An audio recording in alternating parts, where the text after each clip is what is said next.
Moi, du coup, c'est Victor Pito, j'ai 25 ans, donc je suis boxeuse professionnelle. Je suis passée boxeuse professionnelle à l'âge de 19 ans.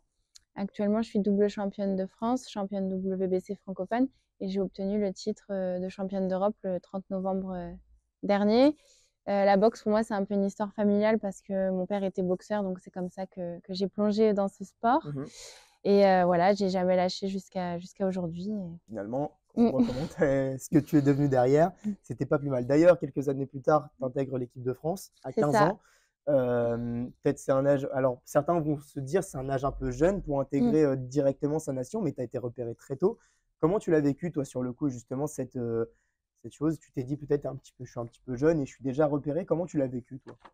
Après, quand on est hyper jeune comme ça, on ressent pas les choses avec du recul. Je me dis, purée, c'est magique d'avoir été en équipe de France Ouais, à bien cet sûr. âge-là. Mais quand on est jeune et qu'on est dans le truc, je crois qu'on saisit pas trop l'opportunité.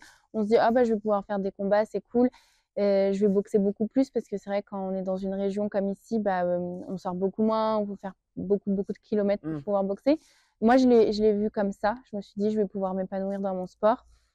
J'ai aussi eu la chance d'avoir des parents qui m'ont dit, bah, écoute, concentre-toi sur ce qui te plaît parce que c'est pas facile à l'âge de 15 ans de bien travailler à l'école, faire du sport, etc. Euh, et dans mon éducation, j'ai eu ce truc où bah, dans le sport, le train, il passe une fois. Mhm. Et dans l'école, on peut se rattraper Mhm, mhm, jusqu'à mhm. n'importe quel âge. Donc, j'ai foncé. Donc, avec déjà un titre de championne de France à 20 ans, si je ne me trompe Oui, pas, ou alors peut-être un j'ai peu été avant, championne de France en junior en junior quand aussi. j'étais en boxe Ok. amateur. Et après, ouais, mon premier titre de championne de France, c'est à 20 ans en professionnel. Est-ce qu'il y en a un des deux que tu retiens plus que l'autre, peut-être justement celui-là? Euh, Les deux, après, oui, c'est sûr que c'est pas du tout les mêmes émotions parce Ouais, bien qu'un sûr. amateur, c'est un truc style tournoi, beaucoup plus restreint, en 3 de 3.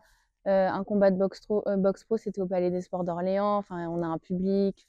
C'est pas du tout la même ambiance. Donc, je dirais que dans l'ambiance, je retiendrai celui de boxe pro. Mais dans mon cœur, le premier titre de championne de France, ça restera celui en amateur malgré tout. Est-ce qu'il y a une salle justement qui t'a marqué plus qu'une autre? Alors forcément, bon, la dernière ceinture, elle est magique parce que c'est chez toi, c'est à Saint-Maur, c'est là où tu as commencé, c'est tes débuts, enfin, c'est Mhm. en tout cas ton département natal. Est-ce qu'il y a une salle, ouais, justement, qui t'a marqué plus qu'une autre là où tu as combattu ou pas forcément? Ouais, après, les salles, quand on est L'ambiance, boxeur ouais. directement, ouais, c'est vrai qu'on est finalement, c'est un détail pour nous parce qu'on la voit pas trop, la salle. Après, celle qui m'a marqué, c'est quand j'ai boxé au casino de Monte-Carlo. C'était le casino direct où ils ont enlevé toutes les salles de jeu, donc enfin les tables de Mhm. jeu, et on était à l'intérieur. Il y avait le prince et tout, donc c'est vrai que cette soirée-là, elle m'a marqué. Puis on se dit, c'est peut-être une fois dans une vie, donc Sûr. on profite, on observe et on vit le truc à fond, quoi. Mais après, la salle, elle est un peu moins glamour, mais je Mhm. préfère mon public de Saint-Maur. De chez toi. Oui. Et du coup, qui t'a apporté en plus cette belle ceinture de championne d'Europe, Mm. donc avec une longue préparation en amont. À la fin, même dans ton combat, dans toute sa préparation, est-ce que tu peux nous raconter un peu ce que tu as vécu sur le moment quand tu es rentré, quand tu as passé ce rideau, tu savais que tu étais chez toi, tu t'es dit, ok, c'est mon moment, je suis dans ma bulle maintenant, je me concentre pas, je sais qu'il y a du monde autour, parce Mm, que je mm. crois que c'était la première fois qu'il y avait un tel grand public dans cette petite salle, entre guillemets, au Ouais, c'est final. ça. Toi, comment tu l'as ressenti pendant le combat, enfin, en même temps, toute la préparation? Mais après, moi, j'étais vraiment focus. C'est vrai que je suis Focus, bien sûr. quelqu'un, j'ai tendance à stresser. Mais pendant ces 4 mois, j'ai fait une grosse préparation aussi mentale avec une sophrologue où vraiment, elle est venue m'aider à pas subir ce stress et à justement que ça se transforme en positif. Mhm. J'entends pas trop ce qui se passe, mais je ressens en fait le soutien des gens. Je T'es sens consciente. que je suis consciente, mais j'entends pas ce qu'on me dit. Et par contre, dans le 10e round, en fait, j'entends tout. Et, euh, et moi, je suis quelqu'un, je sais qu'il y a des gens qui ont dit, mais pourquoi t'as pris ce risque, en gros, 10e round, d'aller autant au charbon alors que tu sentais que c'était fini. Parce Mhm. que moi, je suis pas une fille qui boxe en reculant. C'est pas, enfin, ça s'est vu sur Ouais, mon bien sûr, combat. C'est pas ma technique. bien sûr. Et je me suis dit, est-ce qu'en changeant de technique, ça va être bien pour moi? En fait, j'ai eu ce petit doute et là, j'ai entendu les gens et je me suis dit, non, mais en fait, continue à faire ce que tu fais comme depuis le début.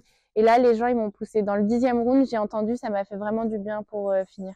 Est-ce que tu ressens, alors je sais que toi, du coup, comme tu dis, tu es quelqu'un de lucide et qui garde les pieds sur terre, mais ce côté exemplaire que tu peux apporter à ces jeunes filles jeunes filles et jeunes garçons qui aimeraient se lancer dans l'univers de la boxe, et est-ce que tu aurais un petit message, un petit truc à leur dire, à leur faire passer?